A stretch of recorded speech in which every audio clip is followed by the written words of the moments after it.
kind of marks the end of that initial period of American history and the beginning of something else. And it's going to do that with a rematch of the Revolutionary War. It's going to be America fighting Britain one more time.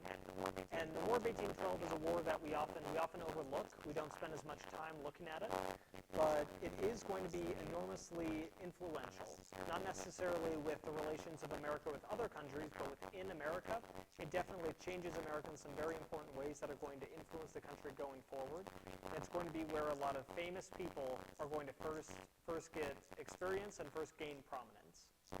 So with that being said, our objectives for today, we're going to have 3 of them. The first one is going to be able to identify at least 2 causes of the war. So what were 2 reasons that the war was fought? What are 2 reasons that it began? The second is going to be able to name important battles and turning points of the war. Within this war, things are going to go back and forth quite a bit. What are some of those important battles that occurred, and what are some of the turning points? Maybe places where the tide turned, places where things were going one way for one group of people and turned around to go the other way.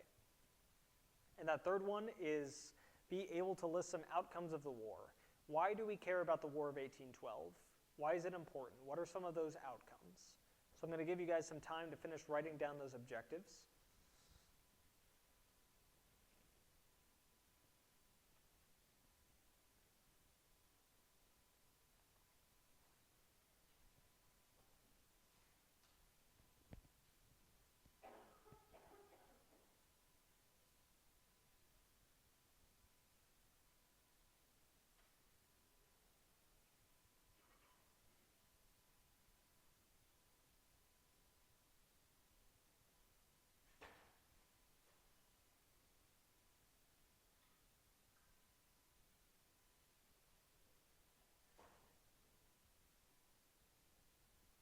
Alrighty, I'm starting to see a lot of people looking up, and so I'm going to take that as a sign that we are ready to move on. So we're talking about the War of 1812 today, but we're actually going to backtrack a little bit to 1808 to kind of lay the groundwork for how we ended up fighting the Second War with Great Britain. So in 1808, Thomas Jefferson is president. He served for 2 terms, and he's going to follow that precedent set by Washington and not seek a 3rd term. And this is largely because Jefferson's 2nd term did not go as well as the first one.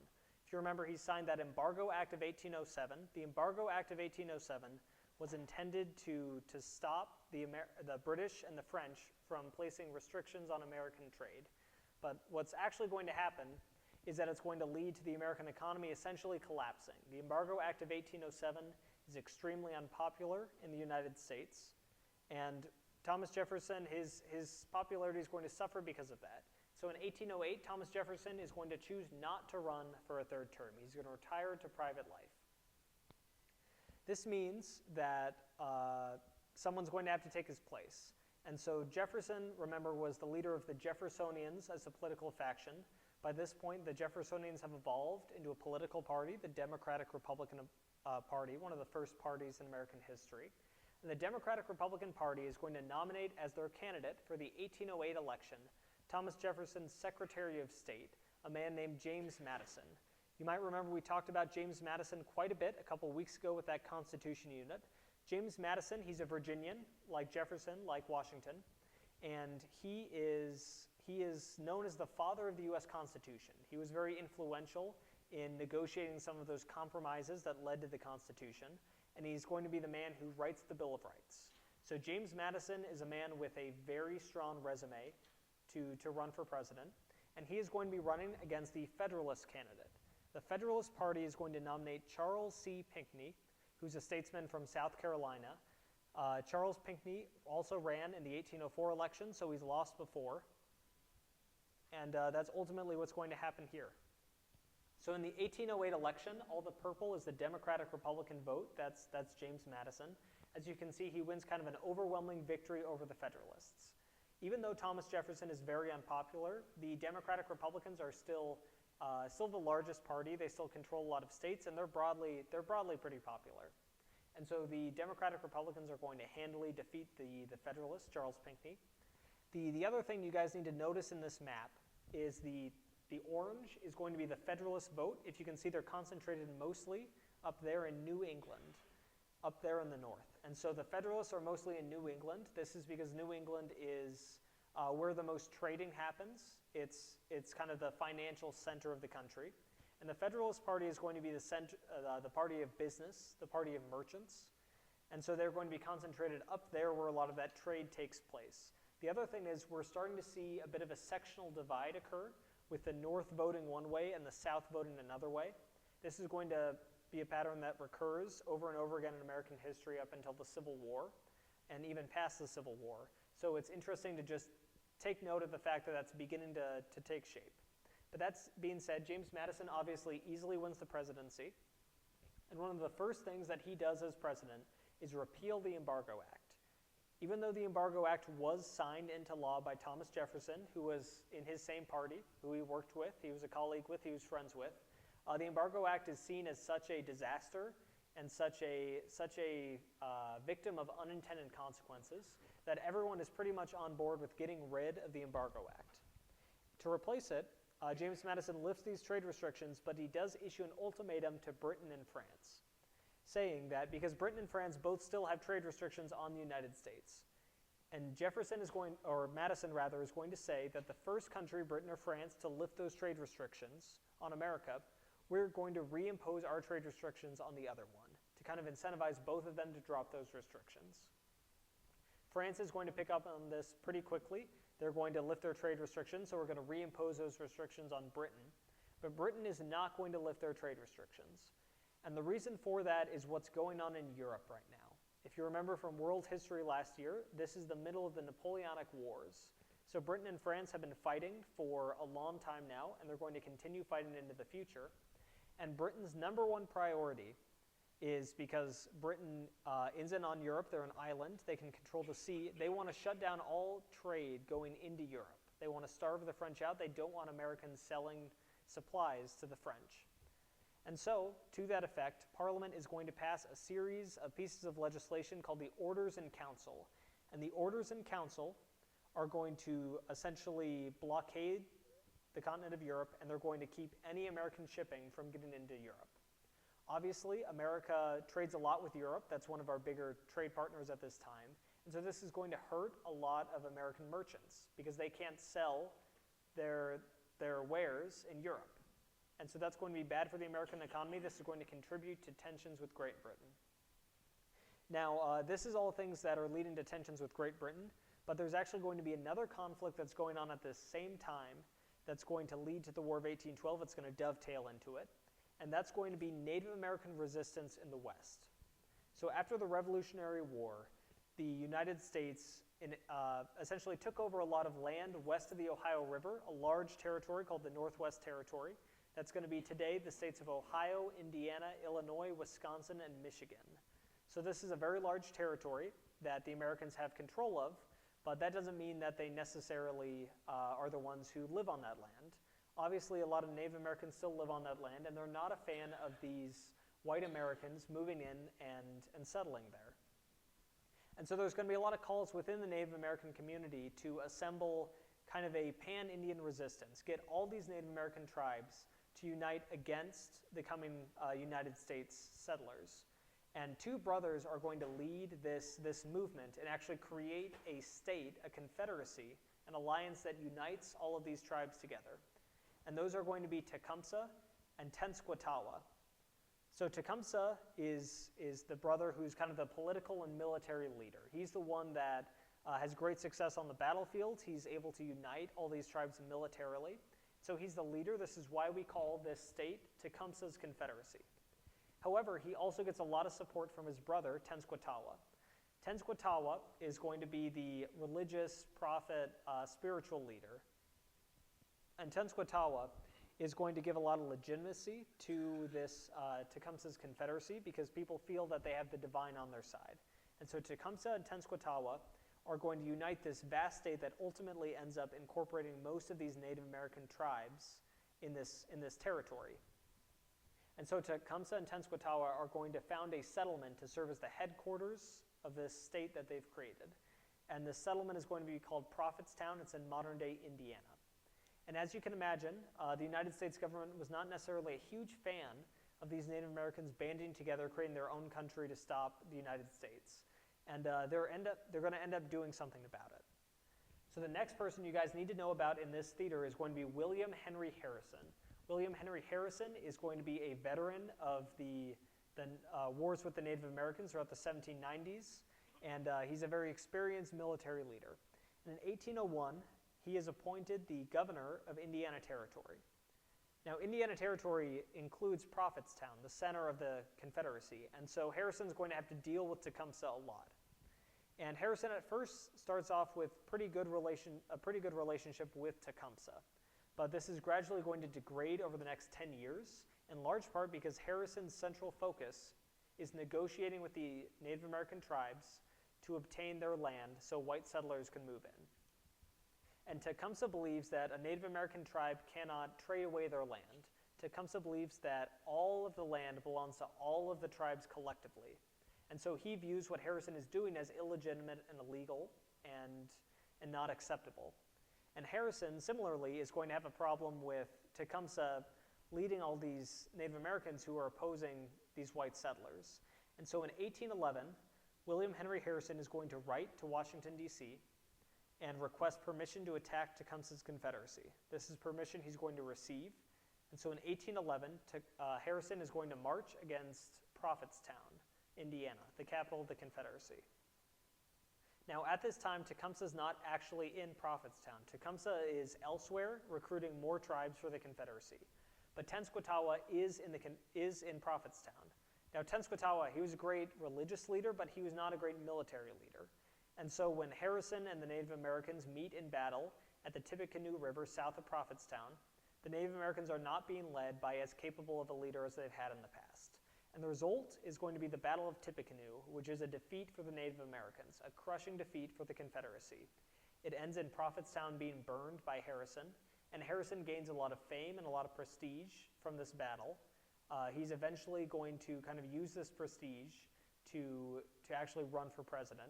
But that's many decades later. Right now, William Henry Harrison is just seen as a very successful military leader. And on the other hand, Tecumseh's Confederacy, they're a lot weaker now. They've lost a lot of men, they've lost Prophetstown, and this is going to force Tecumseh to reach out to the British and have the British give them supplies, have the British give them guns and resources. And the Americans, understandably, are not a huge fan of the British, their enemy that they have these escalated tensions with. They're not a fan of them giving supplies to their enemy, the Native Americans. So this is going to further lead to heightened tensions with Great Britain. These heightened tensions with Great Britain are eventually going to lead many in Congress to call for war. We should go to war with Great Britain again because they're doing these things that are unacceptable to us. And like we said, that includes the trade stuff. We've lost a lot of money with these trade restrictions the British have. It includes giving weapons to the Native Americans. But the third big thing that's going to lead to the war is something called impressment. So at this time, Britain is at war with France, and war, you need a lot of people to be fighting for you, especially in the Navy. That's a very labor-intensive thing to do to fight a war. And it's difficult to get people to volunteer to fight for you. So it's very common for navies at this time to impress sailors, which is to forcibly recruit them to fight for you. And so the British would regularly impress sailors, force sailors to fight for them. And largely these were British sailors, but the British didn't interpret citizenship the same way we did. We would say if you become an American citizen, that means you're now an American citizen, you're no longer what you were before. The British would say if you were born a citizen of the Crown, you continue to be a citizen of the Crown. And so if we try to recruit you and you say, you can't do that, I'm an American, they're just going to go on and continue doing it. So they stop American ships, they go into American ports sometimes, and they force American sailors to fight for them in the Napoleonic Wars. Some historians estimate that up to 10,000 Americans fought against France during this time against their will. And if you can imagine, for Americans, this was really humiliating. This was a blow to American honor. And this was unacceptable for Britain to be forcing American citizens to fight in a foreign war. And so this is going to kind of push that over the edge. And so, like I said, you're going to have these Democratic Republicans in Congress who are pushing for war. And two of these big war hawks are going to be a man named Henry Clay out of Kentucky and another man named John C. Calhoun out of South Carolina. Henry Clay and John C. Calhoun are two of those big leaders in the War Hawk movement. They're not going to show up again today, this week, but they are going to show up later because they're very influential leaders in American history. So it's important to know that they're both rising to prominence at this time. So finally, in June of 1812, you're going to have Congress vote to go to war with Great Britain. And this is one of the closest war votes in American history. All of the Democratic Republicans vote for it. All of the Federalists vote against it. So it's passed very narrowly. The Federalists are the merchants. They don't want to go to war because even though they're being hurt by the trade restrictions, they figure they're going to be hurt even worse by going to war with Great Britain. War is typically not good for the economy, so they oppose it. But there are enough Democratic Republicans in Congress that they successfully vote to go to war. And the first priority of the Americans in the war is going to be an invasion of Canada. If you look, Canada obviously is owned by North America or by Britain at this time. It's going to be directly north of the United States. And a lot of Americans actually want to annex Canada at this time. They say that's land that could and should be part of America. And so our first priority is to invade Canada. And this goes very, very poorly. We unsuccessfully invade Canada and we have to pull back to what's today Detroit. At the time it was called Fort Detroit because it was a fortification. And actually at Detroit, the much larger American garrison is tricked into surrendering the fort without a shot being fired to a much smaller British and Native American force. So the Americans surrender Fort Detroit to Tecumseh and the British without a shot being fired, and this is not only humiliating for the Americans, not only means we've lost an American fort, it also means that the British have greater control over the Great Lakes, greater control over that Northwest Territory. It inspires a lot of Native Americans to take up arms against the Americans and ally with the British. And this means the war is just right away not going off to a good start with the Americans. However, at sea, the British have a much larger navy, a much better supplied navy. You would think that they just crush the Americans. However, the Americans are actually going to punch above their weight in the naval war because the Americans have a smaller fleet, but we focus on making our ships better and faster, more agile, and we use kind of a hit and run strategy against the British Navy. And one ship you guys are going to want to remember is one of the most successful ships in the American Navy at this time in American history. It's called the USS Constitution. The USS Constitution is better known by its nickname, Old Ironsides. This is because it was believed that the walls, the sides of that ship, the whole of the ship, was so thick that cannonballs would just bounce right off of it. So the USS Constitution is known as Old Ironsides. It wins a lot of victories in this early part of the war. However, the American Navy is still very small, and although they win victories, it's not really enough to turn the tide at sea. They don't make a huge difference. And so, starting off, it looks like things are not going great. But the Americans are going to use that good Navy to actually turn the tide of the war. And that's going to begin in September of 1813 with something called the Battle of Lake Erie.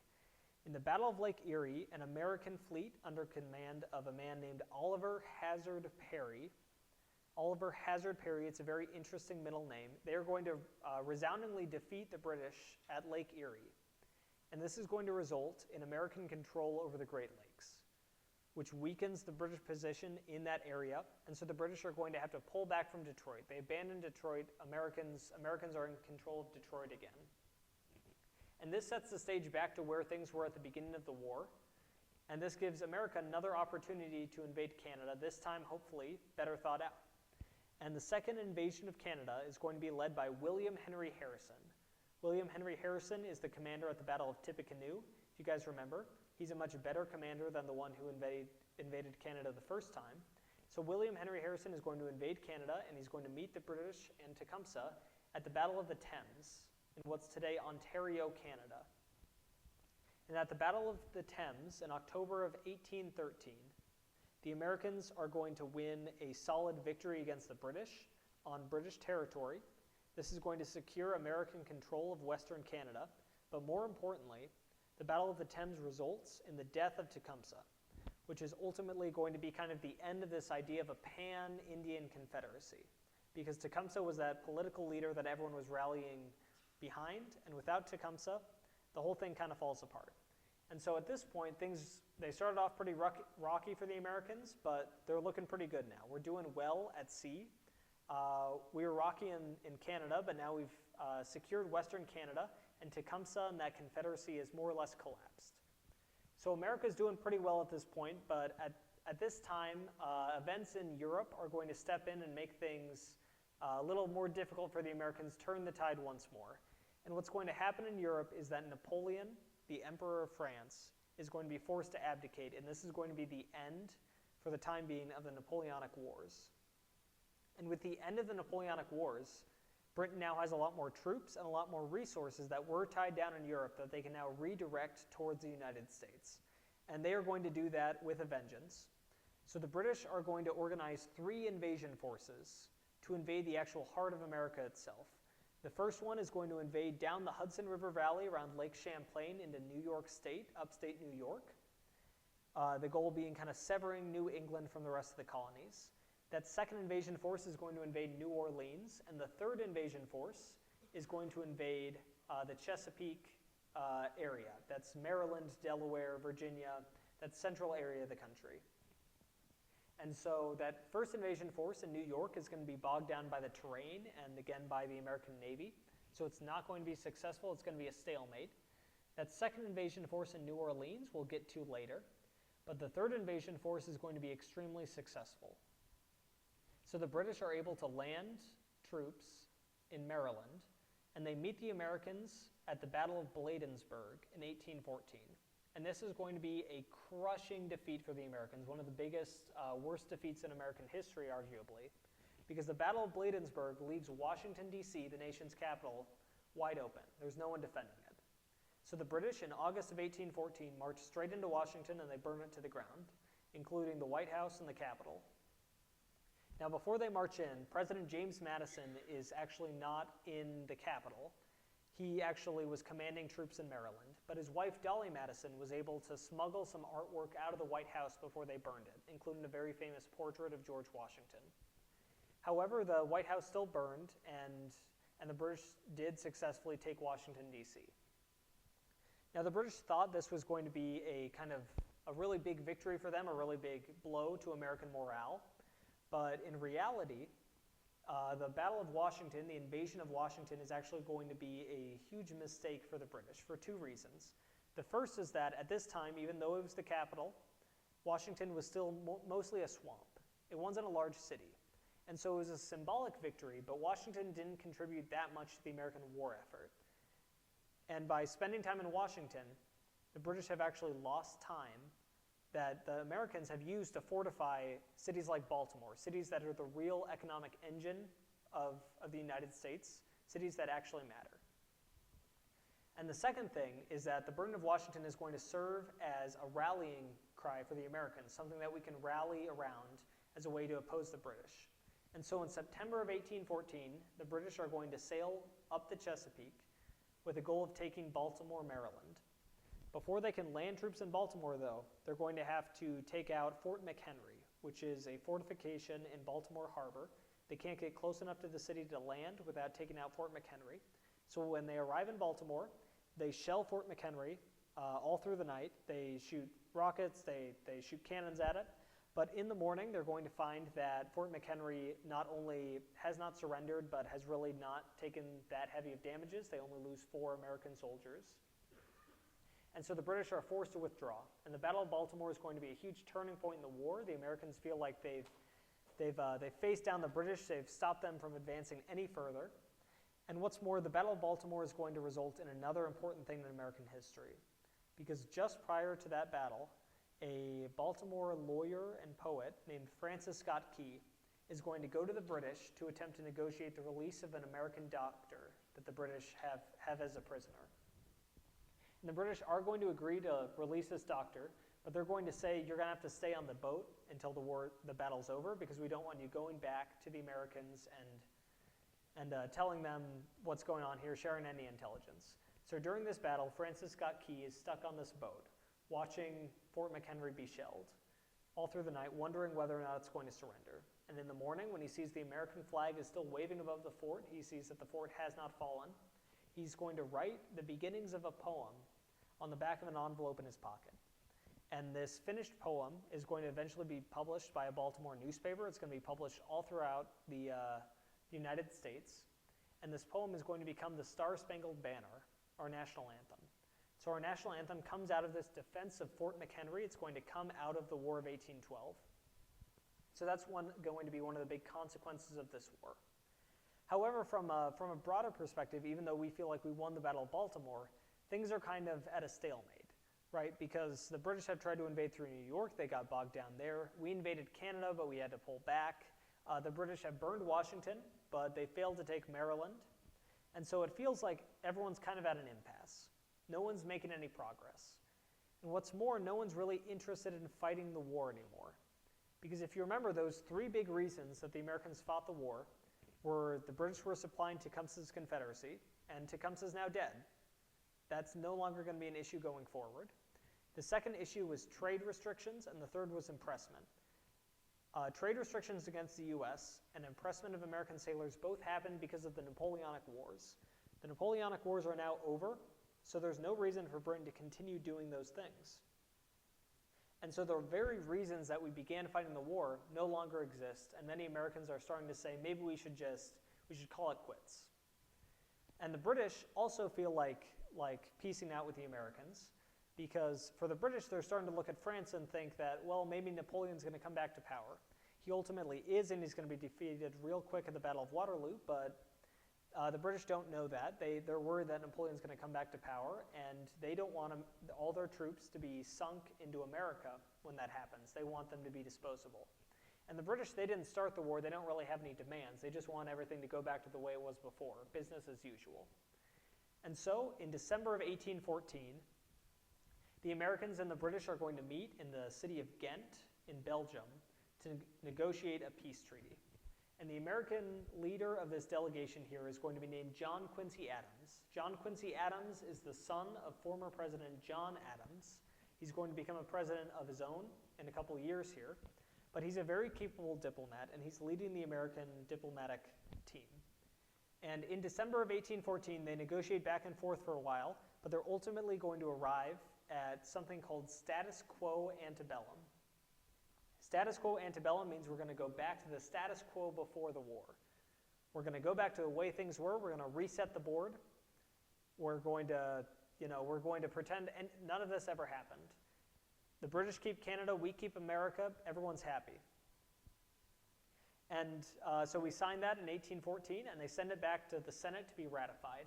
But what we have to remember about this time in history is that it takes a long time for communication to travel, especially across the ocean. And in the 2 months before people in America know the war is over, something's going to happen that's going to shape how we remember the war. And that's going to be that third British invasion force is going to attack New Orleans. And so in January of 1815, you have a British invasion force attack New Orleans. New Orleans will be defended by a man named Andrew Jackson. Andrew Jackson is commanding an American force that consists of U.S. Army regulars, but also state militias, Choctaw natives, African-American freedmen. And for their Navy, they actually have some local pirates that operate out of New Orleans who also fight in the Battle of New Orleans. And Jackson is going to lead this kind of motley coalition to victory. They're going to successfully defend New Orleans, and they're going to do so in a crushing defeat for the British. The British are going to lose over 2,000 casualties in the Battle of New Orleans. The Americans are going to lose less than 100. So this is a major victory for the Americans, and it makes Jackson a national hero. Jackson becomes a very prominent figure across the country, a celebrity, and in about 10 years, he's going to leverage this celebrity into running for president. But for the time being, the war is finally over. In February of 1815, the Senate ratifies that treaty, and we are at peace with Britain. No borders have changed. Everything goes back to the way it was in 1812. But just because between the Americans and the British it was a draw, that doesn't mean that there weren't winners and losers of the war. Most of those winners and losers, though, are going to be within the United States itself.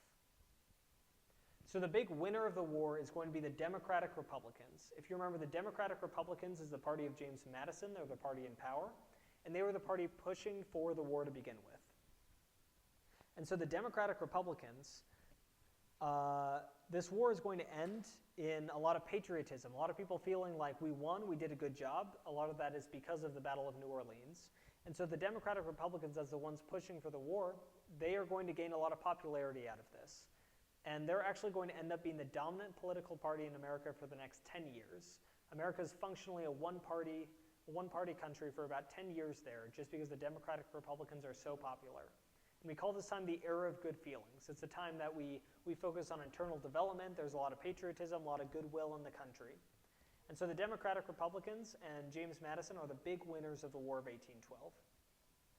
The first group that we would say is a loser of the War of 1812 is going to be the Native Americans. If you remember, the Native Americans were kind of united, at least in the Northwest Territory, under Tecumseh. But at the conclusion of this war, Tecumseh is dead, that alliance has kind of fallen apart, and the British are no longer going to be supplying the Native Americans with guns and resources. Yeah, we've got 5 minutes left, guys. They are no longer going to be supplying the Native Americans with resources, so the Native Americans are going to be very vulnerable to Western settlement by the United States. And that's going to happen under the Treaty of Ghent. It really opens the door for a lot of that to happen. The other group that we would say is a loser of the War of 1812 is going to be the Federalist Party. If you remember the Federalist Party, that's the party of merchants.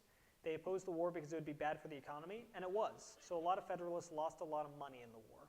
And they're not as influential or as powerful after the war as they were before it. They also were the party that opposed the war. And with the war being so popular, this makes the Federalists even less popular. The kind of nail in the coffin for the Federalist Party, though, is going to be what we call the Hartford Convention. In 1814, a lot of Federalist leaders from New England met in Hartford, Connecticut, to discuss how the war was going and how they could oppose it. And they ended up out of this convention drafting a series of constitutional amendments that they wanted to be adopted and reasons that they opposed the war. But there were some people at this convention that actually wanted New England to secede from the country and become its own country because they felt like the Federalist Party wasn't being represented in Washington, D.C. And when all of this comes out about the Hartford Convention, it's going to make the Federalists very unpopular. They were already seen as unpatriotic for not supporting the war. Now they're seen as un-American for even raising the idea of secession. And so the Hartford Convention, when that comes out, that's really going to cripple the Federalists. And although the Federalists are going to stick around for the next couple years, they're functionally dead at this point. They're never again going to be a dominant political party. And so at the conclusion of this war, even though the borders of Canada and Britain and America, they all stay the same, the Democratic Republican Party is going to become the dominant party in the country for the next 10 years during that era of good feelings at the expense of the Federalists who more or less fall apart.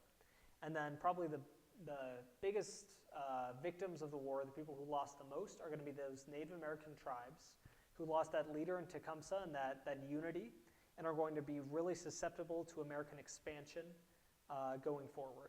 And so that's where things are kind of set at the end of the War of 1812. If you guys could